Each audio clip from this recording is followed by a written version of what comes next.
मार्थाको भाइ मरेपछि मर्ने बेलामा यसो उठाउनु भयो यसो त 4 दिन पछाडि आएको अनि हल्ला ठाउँमा प्रचार गर्दै हुनुहुन्छ अरे यसो भन्ने सुनेर मार्था दौडेर गयो प्रभु मेरो भाइ बिमारी छ आइदिनुहोस् न तिमीलाई थाहा छ छैन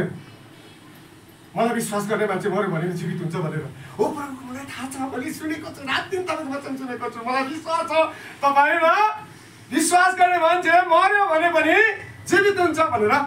मार्ताले भनेर आयौँ अझै 4 दिन कसरी आउँदा मार्ता मरियम गाउँले छिमेकी इष्टमित्र साथीभाइ भेला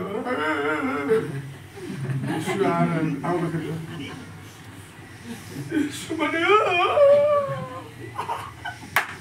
यसो किन मेरो मलाई थाहा छ त्यहाँ अघि यति भनेर विश्वास गर्छु भनेर आएको मार्ता त रोइ पराएको मरियम तिम्रो भाइ कहाँ छ गइसक्यो गइसक्यो किरा लागिसक्यो दुर्गन्ध तिमी भन त नभन त्यसै भन्नु त्यही छ लाजस त्यो च्यानबाट निस्केर आऊ लाज काप्रोसँग सेत्रोसँग यसरी आउँदाखेरि मान्छेहरू प्रभुको महिमा आमेन त्यतिखेर मात्रै छक्क बिर्सिहाल्छ कतिचोटि विश्वास त गर्छु भन्छ विश्वास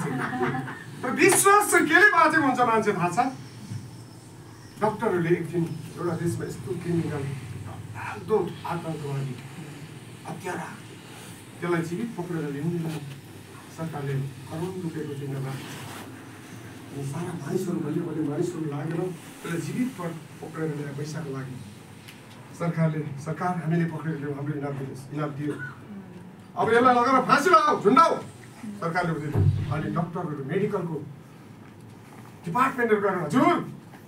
आखिरी यसलाई तपाईँले मार्नु हुने रहेछ तर मान्छेको बारेमा केही अनुसन्धान गर्नुपर्नेछ हामीलाई दिनुहोस् हामी जाँच गर्छौँ र यसलाई मार्छौँ भनेर सरकारसँग गएर मेडिकल डिपार्टमेन्टले मागेर ल्याएर अनि सरकारले दिँदो रहेछ आटा फर्काएर खुट्टामा बाँधेर आँखामा पट्टीमा बाँधेर ल्याएर अपरेसन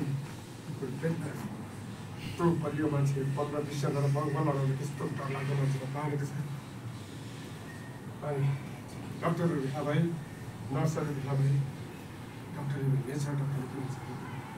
सिस्टर 5वटा बोतल लु यसको रगत झिकेर मार्नुपर्छ यसको रगत चाहिँ म्युजियममा यति साह्रो क्रिमिनल यति साह्रो हत्यारा यति साह्रो चाहिँ के अरे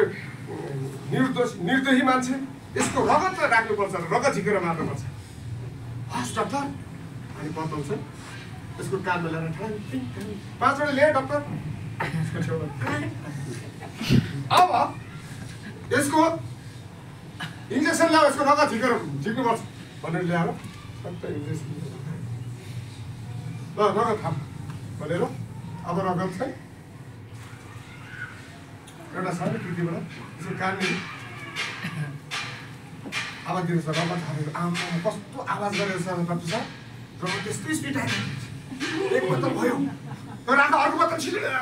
अर्को बोतल खान्थ्यौँ अर्को बोतल 3 बोतल भयो 3 बोतल भयो अब 3 बोतल भएपछि मानिस नर्भस हुन थाल्छ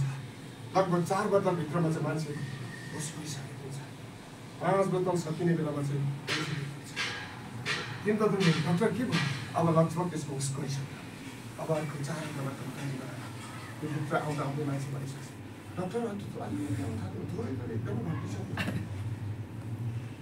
लगभग भइसक्यो 4वटा बोतल पनि भर्यो त डक्टर अब सकियो त आउनै छु ल आउँदैछ अर्को 5वटा पनि लगाइराख कति खोला त भन्नु तर रगत चाहिँ केही थिएन केले मरेको छ थाहा छ आतेर सबै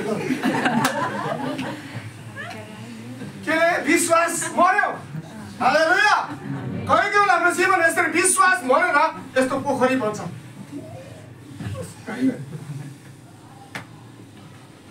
आशा गर्नुपर्छ आमेन आमेन आशा यसैले भन्नुभयो म बाटो सत्य र जीवन हुँ सँगसँगै म जाँदैछु म आउँदैछु भनेर आशा आमेन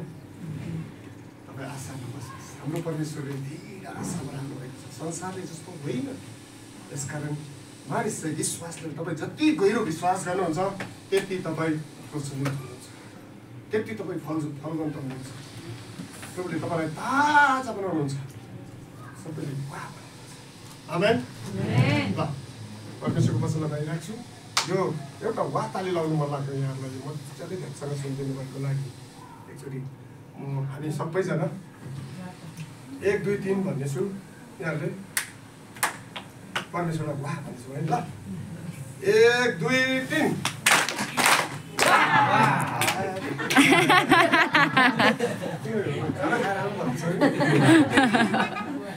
कतिजनाले खाना खानु भएको छैन उपास गर्नु सक्छ